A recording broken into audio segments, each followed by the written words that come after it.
ഇപ്പം നമ്മുടെ പടങ്ങളിൽ തന്നെ ഒരുപാട് യൂണിവേഴ്സുകളുണ്ട്. അതായത് MCU, DCU, DCEU, മോൺസ്റ്റർവേഴ്സ് എന്നൊക്കെ പറഞ്ഞിട്ട് ഒരുപാട് യൂണിവേഴ്സുകളും പടങ്ങളും ഉണ്ട് അതിനെ ബന്ധപ്പെടുത്തിയിട്ട്. പക്ഷേ സക്സസ് ആയിട്ടുള്ള ഈ യൂണിവേഴ്സുകൾ മാത്രമല്ലാത്ത അകാലത്തിൽ പൊലിഞ്ഞു പോയിട്ടുള്ള ചില യൂണിവേഴ്സുകൾ കൂടിയുണ്ട്. അതാണ് നമ്മുടെ സോണിവേഴ്സ്. സോ ഇന്ന് ആ സോണിവേഴ്സ് തകർന്നടിയാനുള്ള കാരണമാണ് നമ്മൾ നോക്കാൻ വേണ്ടി പോകുന്നത്. ആക്ച്വലി ഈ സോണിവേഴ്സ് പിടിച്ചു നിൽക്കുന്നത് തന്നെ ഈ സ്പൈഡർമാൻ എന്ന് പറഞ്ഞിട്ടുള്ള ഈ ഒരൊറ്റ ബ്രാൻഡിങ് കാരണമാണ്. അപ്പോൾ നിങ്ങൾ വിചാരിക്കും ഈ സ്പൈഡർമാൻ എന്ന് പറയുന്ന ക്യാരക്ടർ മാർവൽ ഡിസ്നിയുടെ ഒക്കെ അല്ലേ, പിന്നെ എങ്ങനെയാണ് സോണിയുടെ എന്ന്. പറയാത്തവർക്ക് വേണ്ടി പറയാണ്, പണ്ടൊരു കാലത്ത് നമ്മുടെ മാർവൽ ഏതാണ്ട് ബാങ്ക് കറപ്റ്റ് ആയിരുന്ന ആ ടൈമിൽ അവർ ഈ ക്യാരക്ടേഴ്സിനെയൊക്കെ സെല്ല് ചെയ്യാൻ വേണ്ടിയിട്ട് നമ്മുടെ സോണിയുടെ അടുത്ത് പോയി. പക്ഷേ ആ ടൈമിൽ ബാക്കിയുള്ള ക്യാരക്ടേഴ്സ് ഒന്നും പ്രോഫിറ്റബിൾ അല്ല എന്ന് പറഞ്ഞിട്ട് അവർ നമ്മുടെ സ്പൈഡർമാനെ സംബന്ധിച്ചിട്ടുള്ള ഏതാണ്ട് 900-ഓളം ക്യാരക്ടേഴ്സിനും മാത്രം അങ്ങ് വാങ്ങുകയാണ്.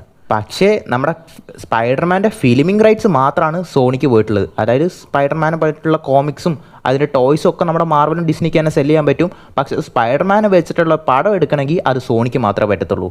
അങ്ങനെ ആ കോൺട്രാക്റ്റിൽ ഒരുപാട് ക്ലോസും കാര്യങ്ങളൊക്കെ ഉണ്ട്. അതായത് ഇത്ര വർഷം കൂടുമ്പോൾ സ്പൈഡർമാൻ ഒരു പടം വരാമെന്നൊക്കെ പറഞ്ഞിട്ട് ഒരുപാട് ക്ലോസ് ഉണ്ട്. ഇല്ലെങ്കിൽ തിരിച്ച് മാർവലിലേക്ക് വരുന്നൊക്കെ പറഞ്ഞിട്ട് ഒരുപാട് സംഭവങ്ങളുണ്ട്.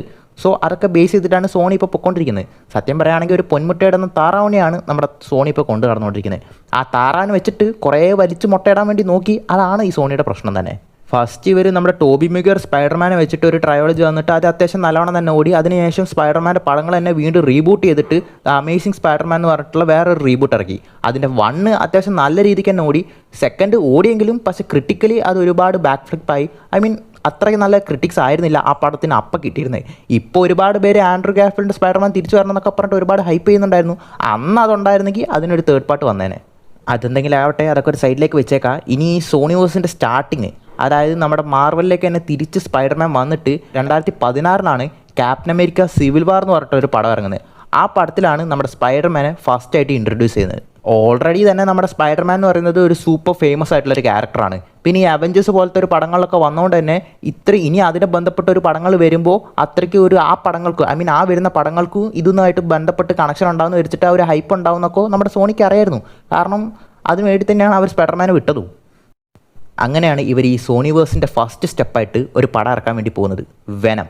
ആക്ച്വലി ഇത് സോണിയുടെ one of the bold move ആയിരുന്നു. കാരണം ഈ വെനം എന്ന് പറഞ്ഞു കഴിഞ്ഞാൽ ഒരു ആൻറ്റി ഹീറോ ഒന്നും അല്ല, സ്പൈഡർമാൻ്റെ വില്ലനാണ്. അതായത് കോമിക്സിലാണെങ്കിലൊക്കെ സ്പൈഡർമാനെ ചില സ്ഥലങ്ങളിലൊക്കെ ഹെൽപ്പ് ചെയ്യുന്ന പോലെ കാണിച്ചിട്ടുണ്ടെങ്കിലും ഒരുപാട് തരത്തിൽ നമ്മുടെ സ്പൈഡർമാനെ കൊല്ലാൻ വേണ്ടി നടക്കുന്ന ഒരു വില്ലൻ ക്യാരക്ടറാണ് ഈ വെനം എന്ന് പറയുന്നത് തന്നെ. അങ്ങനെയുള്ള ആ വെനത്തിന് ഒരു ഹീറോ മെറ്റീരിയൽ പോലെയാണ് ഈ വെനം പടത്തിൽ നമ്മുടെ സോണി പ്രൊജക്റ്റ് ചെയ്തിട്ടുള്ളത്. ശരിയാണ്, കോമിക്സിൽ ചില ഭാഗങ്ങളിലൊക്കെ നമ്മുടെ വെനം ഒരു ഹീറോനെ പോലെയൊക്കെ കാണിച്ചിട്ടുണ്ട്. പക്ഷേ എന്നാലും മെയിനായിട്ടും നമ്മുടെ സ്പൈഡർമാൻ്റെ ഒരു വില്ലനാണ് ഈ വെനം എന്ന് പറയുന്നത് തന്നെ. അങ്ങനെയുള്ള ആ വെനത്തിന് ഈ പടത്തിൽ ഒരു നല്ലൊരു ഹീറോ മെറ്റീരിയൽ പോലെയാണ് കാണിച്ചിരിക്കുന്നത്. അങ്ങനെ അവർ വിചാരിച്ചതിൽ കൂടുതൽ തന്നെ പടം റീച്ചായി. കാരണം ഒരുപാട് പേർക്ക് ഇഷ്ടപ്പെട്ടു. ക്രിട്ടിക്കലി അത്യാവശ്യം നല്ല രീതിക്ക് തന്നെ പടം പോയി. ബോക്സ് ഓഫീസിൽ കളക്ഷനും പടം നല്ല രീതിക്ക് തന്നെ പോയി. കാരണം ഒരു വലിയ ഹിറ്റായിട്ട് മാറി. പിന്നെ എന്താണ്, ഒരു പടം ഹിറ്റായി കഴിഞ്ഞ് കഴിഞ്ഞാൽ അതിൻ്റെ അടുത്ത സെക്കൻഡ് പാർട്ട് ഇറക്കണമല്ലോ. അത് ഈ ഇംഗ്ലീഷ് ഹോളിവുഡ് പടത്തിലൊക്കെ നമ്മുടെ ഹോളിവുഡിൻ്റെ ഒരു സ്ഥിരം ക്ലീശയാണ്. ഒരു നല്ല പടം ഇറക്കി കഴിഞ്ഞ് പിന്നെ അതിൻ്റെ സീക്വൽ ഇറക്കി അങ്ങ് പോവുക. ഇപ്പം നമ്മുടെ മലയാളത്തിലും തുടങ്ങിക്കുന്ന പരിപാടി. അങ്ങനെയാണ് ഈ സോണിവേഴ്സിലെ സെക്കൻഡ് പടം ഇറങ്ങുന്നത്, venom let there B carnage. Actually ഈ പടം അനൗൺസ് ചെയ്ത ടൈമിൽ തന്നെ ഒരുപാട് ഫാൻസൊക്കെ ഹൈപ്ഡ് ആയിരുന്നു. കാരണം ഈ കാർണേജ് എന്ന് പറയുന്നത് അത്രയ്ക്കും സൂപ്പർ ഓവർ പവർഡ് ആയിട്ടുള്ള ഒരു വില്ലൻ ക്യാരക്ടറാണ്. കാരണം ബയോളജിക്കലി നോക്കുമ്പോൾ ഈ വെനത്തിൻ്റെ മകനായിട്ട് വരും ഈ കാർണേജ്. കാരണം വെനത്തിൻ്റെ ഒരു അംശത്തിൽ നിന്ന് ഒരു ബ്ലഡ് അങ്ങനത്തെ ഒരു സംഭവത്തിൽ നിന്നാണ് നമ്മുടെ ഈ കാർണേജ് വരുന്നത് തന്നെ. അതിൻ്റെ ട്രെയിലറും അത്യാവശ്യം പ്രോമിസിങ് ആയിരുന്നു. അങ്ങനെ ഒരുപാട് പേര് ഹൈപ്ഡ് ആയിരുന്നു ഈ കാർണേജിനെ കാണാൻ വേണ്ടിയിട്ട്. അങ്ങനെ പടം ഇറങ്ങി. പക്ഷെ പടം ഇറങ്ങിയ ടൈമിൽ കുറേ പേർക്ക് ഇഷ്ടപ്പെട്ടു, കുറേ പേർക്ക് ഇഷ്ടപ്പെട്ടില്ല. ഒരു മിക്സഡ് റിവ്യൂസ് ആയിരുന്നു പടത്തിന്. കാരണം ഇതിൽ കാര്യമായിട്ട് പറയാൻ ഒരു ക്യാരക്ടർ ഡെവലപ്മെൻ്റ് ആയിട്ടൊന്നും കാണുന്നില്ലായിരുന്നു. കാരണം ഇതിൽ അവർക്ക് മെയിനായിട്ട് 2 പ്രയോറിറ്റി ഉണ്ടായിരുന്നുള്ളൂ. അതായത് വെനത്തിനെ കുറച്ചും കൂടിയൊക്കെ ഒരു കോമഡി ആക്കി മാറ്റുക, പിന്നെ കുറച്ച് ആക്ഷനൊക്കെ കൊണ്ടുവരണം, അത്രേ ഉണ്ടായിരുന്നുള്ളൂ പടത്തിൽ. അതായത് ഫസ്റ്റ് പാർട്ടിൽ തന്നെ ഈ വെനോ എഡി ബ്രോക്കും തമ്മിലുള്ള ഇൻട്രാക്ഷൻസ് ഒക്കെ അത്യാവശ്യം നല്ല കോമഡി തന്നെയായിരുന്നു. അത് കുറച്ചും കൂടി എക്സാജറേറ്റഡ് ആക്കിയിട്ട് ഒരു കല്യാണം കഴിഞ്ഞ ഭാര്യയും ഭർത്താവിനെയും പോലെയൊക്കെയാണ് ഇവരിതിൽ കാണിച്ചിരിക്കുന്നത്. അതായത് അടി ഉണ്ടാക്കുന്നു, പണങ്ങുന്നു, ഒഴിഞ്ഞു പോകുന്നു, വീണ്ടും ഒന്നിക്കുന്നു, അങ്ങനെയൊക്കെയാണ് കാണിച്ചിട്ടുള്ളത്. പിന്നെ ഇതിൻ്റെ മെയിൻ വില്ലനിലേക്ക് വരികയാണെങ്കിൽ അതായത് ക്ലീറ്റസ് കാസഡി. അതായത് പുള്ളി ഒരു സൈക്കോ വില്ലനാണ്. എന്തോ ഒരു കാരണം കൊണ്ട് പുള്ളി നമ്മുടെ എഡി ബ്രോക്കുമായിട്ട് സംസാരിക്കണം. അങ്ങനെ പുള്ളി നമ്മുടെ എഡി ബ്രോക്കിനെ കടിക്കുന്നൊക്കെ ഉണ്ട്. അതാണ് ഓഫ് കോഴ്സ് ആ കാർണേജ് ഉണ്ടാവാനുള്ള കാരണമൊക്കെ. അതിനുശേഷം വെനം തന്നെ ഈ കാർണേജിനെ കണ്ട് പേടിക്കുന്ന പോലെയൊക്കെ കാണിച്ചിട്ടുണ്ട്. അപ്പോൾ വെനത്തിന് അതിന് അത്രയും ടഫ് കോമ്പറ്റീഷനൊക്കെ കൊടുക്കുന്നൊക്കെ വിചാരിച്ച് കഴിഞ്ഞാൽ പിന്നെ അവസാനം സിമ്പിളായിട്ട് തന്നെ നമ്മുടെ കാർണേജിനെ കൊല്ലുന്നുണ്ട്. അത് വേറെ കാര്യം. സോ ചുരുക്കം എൻ്റെ ഒരു ഒപ്പീനിയനിൽ എനിക്ക് ഈ പടം അത്രയ്ക്ക് അങ്ങ് ഇഷ്ടപ്പെട്ടില്ല എന്ന് വിചാരിച്ചൊരു പടം മോശമാണെന്നും പറയാൻ പറ്റത്തില്ല. കാരണം അത്രയ്ക്ക് ഒരു സീരിയസ്നെസ് ഈ പടത്തിൽ ഇല്ലായിരുന്നു. പക്ഷേ ഇനി ഞാൻ പറയാൻ വേണ്ടി പോകുന്ന പടം വെച്ച് നോക്കുമ്പോൾ ഇത് എത്രയോ ബെറ്ററാണ്. അതായത് അടുത്ത വരുന്ന സോണിവേഴ്സിലെ ഒരു പടമാണ് മോർബിയസ്. ആക്ച്വലി ഞാൻ പറഞ്ഞിട്ടുണ്ടായിരുന്നു, അതായത് നമ്മുടെ സോണിയുടെ കയ്യിൽ ഓൾറെഡി നമ്മുടെ സ്പൈഡർമാനെ സംബന്ധിച്ചിട്ടുള്ള കുറച്ച് ക്യാരക്ടേഴ്സിൻ്റെ റൈറ്റ്സ് ഒക്കെ ഉണ്ടെന്ന്. അങ്ങനെ ആ ക്യാരക്ടേഴ്സിനെ വെച്ചിട്ടാണ് ഇവർ ഈ പടങ്ങൾ ഇറക്കി വിട്ടുകൊണ്ടിരിക്കുന്നത് തന്നെ. അതിൽ നമ്മുടെ സ്പൈഡർമാൻ്റെ ഒരു വില്ലനാണ് ഈ ക്യാരക്ടർ എന്ന് സത്യം പറഞ്ഞു കഴിഞ്ഞാൽ ഈ പടം അനൗൺസ് ചെയ്യുന്നവരെ ഒട്ടുമിക്ക ഫാൻസിന് പോലും അറിയത്തില്ലായിരുന്നു. പക്ഷെ എന്നാലും സോണി അത്യാവശ്യം കോൺഫിഡൻ്റ് ആയിരുന്നു. കാരണം വലിയൊരു ഇതൊന്നും ഇല്ലാതെ ഒരു വില്ലൻ ക്യാരക്ടറായിട്ടുള്ള വെനത്തിനെ വെച്ച് അത്രയും സക്സസ് കൊടുക്കാൻ പറ്റിയെങ്കിൽ ഈ മോർബിയസിനെ വെച്ചിട്ട് അത്രയും നല്ലൊരു സക്സസ് അവർക്ക് കൊടുക്കാൻ പറ്റുന്നുള്ള ഒരു ഓവർ കോൺഫിഡൻസിലാണ് പടം ഇറക്കിയത്. പക്ഷെ പടം എന്തായാലും പാളിപ്പോയി, അത് വേറെ കാര്യം. ഇനി അതിൻ്റെ പ്രശ്നങ്ങൾ എന്താണെന്ന് വെച്ച് കഴിഞ്ഞാൽ നല്ലൊരു കാസ്റ്റിംഗ് ആണ് ഇതിലുള്ളത്. നമ്മുടെ ജാരറ്റ് ലെറ്റോനെയൊക്കെയാണ് കൊണ്ടുവന്നിട്ടുള്ളത്. കാരണം ഇതിൻ്റെ മെയിൻ കാരണം തന്നെ സോണിൻ്റെ അഹങ്കാരമായിരുന്നു. കാരണം ഓൾറെഡി എന്തായാലും സ്പൈഡർമാൻ്റെ ഒരു ഫേമസ് ആയിട്ടുള്ളൊരു വില്ലനാണ് വെനത്തിനെ വെച്ച് അത്യാവശ്യം ഒരു പടം കൊടുത്തു, അത് വലിയൊരു ഹിറ്റായിട്ടുണ്ട്. അങ്ങനെ ഈ മാർവലിൻ്റെ ഒരു ബ്രാൻഡിങ്ങിൽ വരുന്ന പടങ്ങളൊക്കെ ഒരു വലിയ ഹിറ്റാവുന്ന സോണി തെറ്റിദ്ധരിച്ചു. കാരണം അത്രയ്ക്കും കേട്ടുകേൾവി പോലില്ലാത്തൊരു ക്യാരക്ടറായിരുന്നു ഈ മൈക്കിൾ മോർബിയസ് എന്ന് പറയുന്ന ക്യാരക്ടർ. അത് മാത്രമല്ല ഈ പടത്തിന് ഒരുപാട് കോൺസിക്വൻസസ് ഫേസ് ചെയ്യേണ്ടി വന്നു. കാരണം 2019 ഈ പടത്തിൻ്റെ ഫിലിമിങ് തുടങ്ങുന്നത്. 2020 ജൂണിലെങ്ങാണ്ടാണ് പടത്തിൻ്റെ റിലീസും അനൗൺസ് ചെയ്തിട്ടുണ്ടായിരുന്നത്. അങ്ങനെ ആ ടൈമിലാണ് നമ്മുടെ മഹാമാരി വരുന്നത്, അതായത് കൊറോണ. അങ്ങനെ അത് കാരണം തന്നെ ഈ പടം 2 വർഷം ഡിലേ ആവുകയാണ്. അങ്ങനെ 2020 തന്നെ ഇതിൻ്റെ ട്രെയിലർ ഇറങ്ങിയിട്ടുണ്ടായിരുന്നു. അതിൽ നമ്മുടെ സ്പൈഡർമാൻ ടീസ് ചെയ്യുന്ന പോലെ കുറേ കാര്യങ്ങളൊക്കെ കൊടുത്തിട്ടുണ്ടായിരുന്നു പടം ഓടിക്കാൻ വേണ്ടിയിട്ട്. പക്ഷേ അത് കണ്ടപ്പോൾ തന്നെ ഒട്ടുമിക്ക ആൾക്കാർക്കും പടം എന്താണെന്ന് ഏകദേശം പിടി കിട്ടിയിട്ടുണ്ടായിരുന്നു, പടം പൊട്ടുന്നു. അങ്ങനെ 2022 ഏപ്രിൽ 1 ഏപ്രിൽ ഫൂളിൻ്റെ അന്നാണ് ഈ പടം റിലീസാവുന്നത്. അതിന് മുമ്പ് ഒരുപാട് റൂമേഴ്സ് ഉണ്ടായിരുന്നു. ട്രെയിലറിലും അവിടെ ഇവിടെയൊക്കെ നമ്മുടെ സ്പൈഡർമാനെയൊക്കെ ഈ മോർബിയസിലേക്ക് കാണിച്ചിട്ടുണ്ടായിരുന്നു. അങ്ങനെ സ്പൈഡർമാൻ ഉണ്ടാവുമെന്ന് വിചാരിച്ചിട്ടാണ് ഒട്ടുമിക്ക പേര് ഈ പടത്തിന് പോയി കണ്ടത് തന്നെ. അങ്ങനെ ഇനി എന്തെങ്കിലും ചോദിച്ചു കഴിഞ്ഞാൽ ഇന്ന് ഏപ്രിൽ ഫൂൾ അതുകൊണ്ട് ഞങ്ങൾ ഫുൾ ആക്കിയതെന്ന് പറയാൻ വേണ്ടിയിട്ടാണ് ഇവന്മാർ ഇങ്ങനെ ചെയ്തതെന്ന് പറഞ്ഞുകൂടാ. കൃത്യം ഏപ്രിൽ ഫൂളിൻ്റെ അന്ന് തന്നെ പടം റിലീസ് ചെയ്തു. സോ പടം കാണാൻ പോയ അവന്മാരെ സ്പൈഡർമാൻ ഉണ്ടെന്ന് പറഞ്ഞിട്ട് നമ്മൾ ഫുള്ളായ പോലെ ആയിപ്പോയി. ഇനി പടം പ്രോഫിറ്റബിൾ ആണോന്ന് വെച്ച് കഴിഞ്ഞാൽ 167 മില്യൺസ് എങ്ങാണ്ടും ഗ്ലോബലി ഈ പടം കളക്ട് ചെയ്തു. ഇതിൻ്റെ ബഡ്ജറ്റ് എന്ന് പറയുന്നത് ഏതാണ്ട് 75 മില്യൺ ആണ്. അപ്പോൾ നിങ്ങൾ വിചാരിക്കും അപ്പോൾ ഈ പടം സക്സസ് അല്ലേന്ന്. അല്ല, കാരണം 75 മില്യൺ ഇതിൻ്റെ ബഡ്ജറ്റ് മാത്രം. പിന്നെ ഇതിൻ്റെ പ്രൊമോഷനും മറ്റു കാര്യങ്ങളെന്നൊക്കെ പറഞ്ഞിട്ട് വേറെയും പൈസ കുറേ ചിലവായിട്ടുണ്ട്.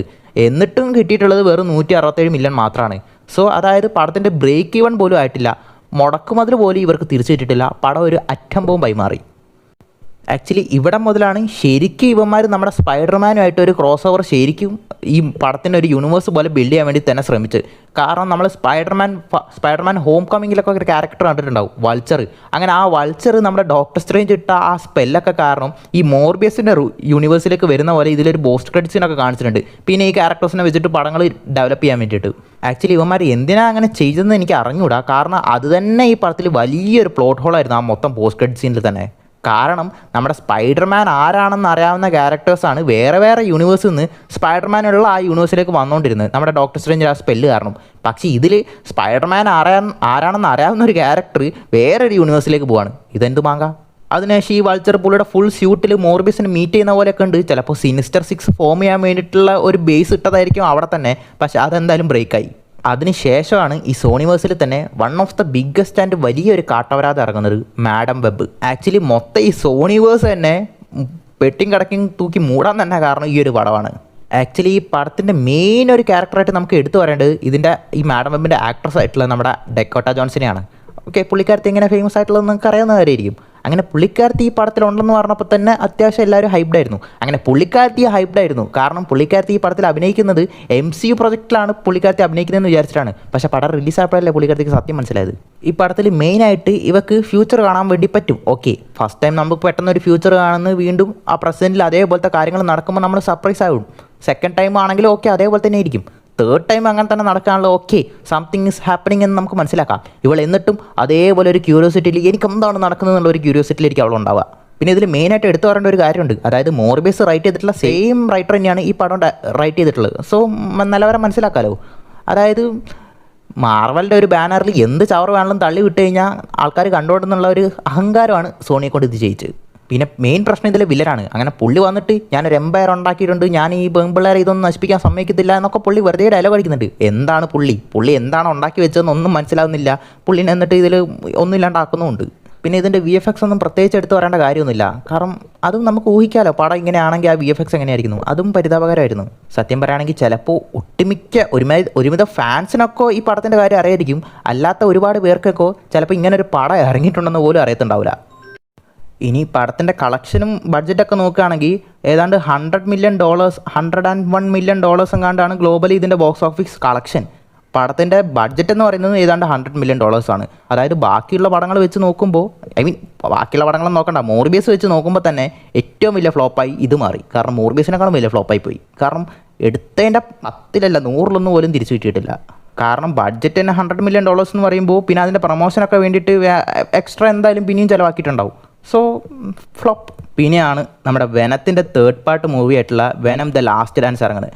ആക്ച്വലി വെനത്തിൻ്റെ ലാസ്റ്റ് പടം അല്ല, വെനം ട്രയോളജിക്ക് ഒരു എൻഡ് കൊടുക്കുന്ന പോലെയൊക്കെ എന്നൊക്കെ പറഞ്ഞിട്ടാണ് ഈ പടം ഇറങ്ങിയിരിക്കുന്നത് തന്നെ. അതേപോലെ തന്നെ ഒരു പടത്തിൻ്റെ ജസ്റ്റിഫിക്കേഷൻ ഇതിൽ തന്നിട്ടുണ്ടായിരുന്നു. അതിന് മുമ്പ് നമ്മുടെ സ്പൈഡർമാൻ നോ വേ ഹോമിൻ്റെ ഒക്കെ ഒരു പോസ്റ്റ് ക്രെഡിറ്റ് സീൻ പോലെയൊക്കെ ചില സാധനങ്ങളൊക്കെ കാണിച്ചിട്ടുണ്ടായിരുന്നു. അത് നമ്മുടെ വെനത്തിനൊക്കെ വെനം ഈ യൂണിവേഴ്സിൽ MCU യൂണിവേഴ്സിലേക്ക് വരുന്ന പോലെയും പിന്നെ പുള്ളിനെ അതേപോലെ തന്നെയൊക്കെ എടുത്ത് കൊണ്ടുപോവുകയും ചെയ്തു. പക്ഷേ പോകുന്നതിന് മുമ്പ് പുള്ളിയുടെ ഒരു അംശം ആ യൂണിവേഴ്സിൽ ഇട്ടിട്ട് പോയി. അങ്ങനെ അതൊക്കെ വെച്ചിട്ട് ഡെവലപ്പ് ചെയ്യാനായിരിക്കും പുള്ളി നമ്മുടെ സോണി വിചാരിച്ചിട്ടുണ്ടാവുക. അതുകൊണ്ടായിരിക്കും ചിലപ്പോൾ ഇതിൽ വെനത്തിനെ തീർത്തിട്ടുള്ളത്. അത്യാവശ്യം മോശം എന്നൊന്നും പറയാൻ പറ്റില്ല, നല്ല രീതിക്ക് പച്ച, മഞ്ഞ, നീല കളറുള്ള വെനത്തിൻ്റെ തന്നെ പല വേരിയൻസ് പോലെ പല വെർഷൻസ് ഓഫ് സിംബിയോട്സ് നമ്മൾ കണ്ടിട്ടുണ്ട്. പക്ഷേ അവിടെ ഒരുപാട് പ്ലോട്ട് ഹോൾസ് ഉണ്ടായിരുന്നു. അതായത് ഒരു സിംബിയോട്ട് ഒരു ഹോസ്റ്റിനെ തിരഞ്ഞെടുക്കുമ്പോൾ അങ്ങനെ പെട്ടെന്നൊന്നും ഒരു സിംബിയോട്ടിനെ തിരഞ്ഞെടുക്കാൻ പറ്റില്ല, ഒരു ഹോസ്റ്റിനെ തിരഞ്ഞെടുക്കാൻ പറ്റില്ല. അതിന് ആ സിംബിയോട്ട് അക്സെപ്റ്റ് ചെയ്യണം എന്നൊക്കെ പറഞ്ഞിട്ടുള്ള ചില സംഭവങ്ങളൊക്കെ ഉണ്ട്. വെനം 1 തന്നെ ഒരുപാട് ടെസ്റ്റ് സബ്ജക്ട്സിനെ കൊണ്ടുവന്നിട്ട് ആ പുള്ളി ചെയ്യുമ്പോൾ ഒരുപാട് ഹോസ്റ്റുകൾ മരിക്കുന്ന പോലെയൊക്കെ കണ്ടിട്ടുണ്ട്. പക്ഷേ ഇതിൽ ഈ സിംബിയോട്സുകളൊക്കെ പെട്ടെന്ന് ഓരോരുത്തരെ കാണുന്നു, പെട്ടെന്ന് ഓരോരുത്തരായിട്ട് നമ്മുടെ വെനം ബോണ്ട് ചെയ്യുന്നു. അതേപോലെ തന്നെ നമ്മുടെ വെനം തന്നെ കുതിര, തവള, എലി, കൂറ എന്നൊക്കെ പറഞ്ഞിട്ടുള്ള ഓരോന്നൊക്കെ ആയിട്ട് ബോണ്ട് ചെയ്യുന്ന പോലെ നമ്മൾ കണ്ടിട്ടുണ്ടാവും. പിന്നെ ഈ പടത്തിൻ്റെ മെയിൻ വില്ലനായിട്ട് കാണിക്കാൻ വേണ്ടി പോകുന്ന നള്ളാണെന്നൊക്കെ പറഞ്ഞിട്ടായിരുന്നു ഇതിൻ്റെ ഹൈപ്പ് കയറിയിട്ടുണ്ടായിരുന്നത്. പക്ഷേ ആ നള്ളിനെ നമ്മൾ 2-3 മിനിറ്റ് പോലെ ഒരു ചെറിയ ഗ്ലിംസ് പോലെ അവിടെ ഇവിടെയൊക്കെ കണ്ടിട്ടുള്ളൂ. ആ നള്ള അയച്ചിട്ടുള്ള സാധനങ്ങളാണ് ഇതിൽ നമ്മുടെ വെനത്തിനെ ഹണ്ട് ചെയ്യാൻ വന്നിട്ടുള്ളത് ആ കോഡക്സിന് വേണ്ടിയിട്ട്. അല്ലാതെ നമ്മുടെ ഈ നള്ള് തന്നെ ഡയറക്റ്റായിട്ട് വന്നിട്ടുള്ളതൊന്നും കണ്ടില്ല. നള്ളിന് അങ്ങനെ ഡയറക്റ്റായിട്ട് വരാനും പറ്റില്ല. കാരണം പുള്ളി അത്രയും സൂപ്പർ ലെവൽ ത്രെട്ടാണ്. അതായത് അവഞ്ചേഴ്സ് ലെവൽ ത്രെട്ടാണ്. നമ്മുടെ തോറിന് പോലും ഒന്നും ചെയ്യാൻ പറ്റില്ല ഈ നള്ള് വന്നു കഴിഞ്ഞാൽ. അത് ഓൾറെഡി നിങ്ങൾ കിങ് ഇൻ ബ്ലാക്ക് കോമിക്സിലൊക്കെ കണ്ടിട്ടുണ്ടാവും. സോ അത് നമുക്ക് മനസ്സിലാക്കാം എന്തുകൊണ്ടാണ് നമ്മൾ നള്ളിനെ കൊണ്ടുവരാത്തതെന്ന്. ബഡ്ജറ്റ് അതിനനുസരിച്ച് കയറും ചെയ്യും. ഈ പടം മൊത്തത്തിൽ ഓൾമോസ്റ്റ് 500 million എങ്ങാനേ ഗ്ലോബലി ഒരു ഗ്രോസ് ആയിട്ടുള്ളൂ. അതായത് വെനം ട്രയോളജിയിൽ തന്നെ one of the lowest grossing കിട്ടിയിട്ടുള്ള ഒരു പടമായിട്ട് വെനം ദ ലാസ്റ്റ് ഡാൻസ് മാറി ചെയ്തു. മാത്രമല്ല ക്രിട്ടിക്കലി വൈസ് എല്ലാവരും പറഞ്ഞുകൊണ്ടിരുന്നത് 1 ആണെങ്കിലും 2 ആണെങ്കിലും 3 ആണെങ്കിലും 1ൻ്റെ ആ ഒരു സ്റ്റാൻഡേർഡിൽ ഇല്ലെന്നാണ്. അത് കണ്ടിട്ടുള്ള ഒട്ടുമിക്ക പേരും പറഞ്ഞിട്ടുണ്ടായിരുന്നു. അതായത് ലെറ്റ് ദർ ബി കാർണേജും ലാസ്റ്റ് ഡാൻസ് ഒന്നും വെനം 1ൻ്റെ ആ ഒരു ലെവലിൽ ഉണ്ടായിരുന്നില്ല എന്ന്. അതിനുശേഷമാണ് ഈ സോണിവേഴ്സിലെ അവസാന പടമായിട്ട് നമ്മുടെ സോണി ഇറക്കുന്നത് ക്രേവൻ ദ ഹണ്ടർ. ആക്ച്വലി അവസാന പടമൊന്നും ആയിരുന്നില്ല, അതിനുള്ള കഥ ഞാൻ ബാക്കി പറയാം. ആക്ച്വലി ഈ പടം ഇറങ്ങുന്നത് ഒരുപാട് പേർക്ക് ഡൗട്ട് ഉണ്ടായിരുന്നു. കാരണം ഇപ്പോൾ വെനത്തിനെ തന്നെ നമ്മുടെ സ്പൈഡർമാൻ്റെ ഒരു വില്ലനായിട്ടുള്ള ക്യാരക്ടർ വെച്ചിട്ടാണ് നമ്മുടെ വെനത്തിനെ തന്നെ കൊണ്ടുവന്നിട്ടുള്ളത്. പക്ഷേ എന്നാലും അവിടെ ഇവിടെയൊക്കെ ചില ഹീറോ മൊമെൻറ്റ്സ് ഒക്കെ നമ്മുടെ വെനത്തിനുമുണ്ട്. ചില സമയത്ത് ഒരു ഹീറോനെ പോലെയൊക്കെ ഒരു ആൻറ്റി ഹീറോ ടൈപ്പായിട്ട് വെനം മാറുന്നുണ്ട്. പക്ഷേ ഈ ക്രേവൻ എന്ന് വെച്ച് കഴിഞ്ഞാൽ ഒരു പക്ക വില്ലൻ ക്യാരക്ടറാണ്. അതായത് സ്പൈഡർമാനെ ഹണ്ട് ചെയ്യാൻ വേണ്ടിയിട്ട് വരുന്ന ഒരു വില്ലൻ ക്യാരക്ടറാണ് ഈ ക്രേവൻ. അങ്ങനെയുള്ള ക്രേവനെ വെച്ചിട്ട് ഒരു ഹീറോ ടൈപ്പ് മൂവി തന്നു കഴിഞ്ഞാൽ എങ്ങനെ ഇരിക്കും? അതാണ് ഈ പടം. പക്ഷേ ഈ പടം അത്ര മോശം എന്നൊന്നും പറയാൻ പറ്റില്ല. അത്യാവശ്യം ഒരുപാട് പേർക്കൊക്കെ ഇഷ്ടപ്പെട്ട പടമാണ്. എനിക്ക് അത്യാവശ്യം ലൈക്കായ പടമാണ്. പിന്നെ VFXയിൽ അവിടെ ഇവിടെയൊക്കെ ചെറിയ പ്രശ്നമുണ്ടെന്ന് വെച്ച് കഴിഞ്ഞാൽ VFXും വലിയ പ്രശ്നമായിട്ടൊന്നും എനിക്ക് തോന്നിയിട്ടില്ല. പക്ഷേ എന്നിട്ടും പടം ഫ്ലോപ്പായി. അതായത് ഈ പടത്തിൻ്റെ മൊത്തം ക്രോസിംഗ് എന്ന് പറയുന്നത് തന്നെ വെറും $62 million ആണ്. അതായത് $110 million മുകളിലായിരുന്നു ഈ പടത്തിൻ്റെ ബഡ്ജറ്റ് തന്നെ. പക്ഷേ എന്നിട്ടും പടം ഗ്ലോബലി ബോക്സ് ഓഫീസിൽ കളക്ട് ചെയ്തിട്ടുള്ളത് $62 million ആണ്. അതായത് 8 നില പൊട്ടി, നിലം തൊട്ടില്ല. അങ്ങനെ ഈ ഒരു പടത്തോടെ നമ്മുടെ സോണിക്ക് മനസ്സിലായി കഴിഞ്ഞു. അതായത് സ്പൈഡർമാൻ്റെ ഒരു ബ്രാൻഡിങ് വെച്ചിട്ട് തള്ളുന്നതിനൊക്കെ ഒരു പരിധിയുണ്ട്. ഇനി ഈ മാവ് ചിലവാവില്ലെന്ന് മനസ്സിലാക്കിയിട്ട് മൊത്തം സോണിവേഴ്സും ഈ ക്രേവൻ്റെ പടത്തോടെ ക്ലോസ് ചെയ്യാൻ വേണ്ടി അവർ തീരുമാനിച്ചു. അങ്ങനെ മൊത്തം അവർ തീർത്തു. ആ സോണിവേഴ്സ് തന്നെ അവർ ക്ലോസ് ചെയ്തു. അതായത് വെനം 1 തുടങ്ങി നല്ല രീതിക്ക് തുടങ്ങിയിട്ട് അവസാനം പട്ടുമൊക്കെ ആയിട്ട് മൊത്തം സോണിവേഴ്സും വീണു. ഇനി ഈ സോണിവേഴ്സ് ഇത്രയും വലിയൊരു പരാജയമാവാൻ എനിക്ക് കാരണമായിട്ട് തോന്നുന്നത് മെയിനായിട്ട് സ്പൈഡർമാൻ തന്നെയാണ്. കാരണം സ്പൈഡർമാനെ ബേസ് ചെയ്തിട്ടാണ് ഈ മൊത്തം സോണിവേഴ്സും നടക്കുന്നത്. എന്നിട്ട് ആ സോണിവേഴ്സിൽ എവിടെയെങ്കിലും സ്പൈഡർമാനെ കാണിച്ചോ, അവിടെ ഇവിടെയും ചില പോസ്റ്റ് ക്രെഡിറ്റ് സീനിലൊക്കെ നമ്മുടെ വെനത്തിൻ്റെ കൂടെ കാണിച്ചെന്നല്ലാതെ സ്പൈഡർമാൻ ഇതിൽ എവിടെയും കാണിച്ചിട്ടില്ല.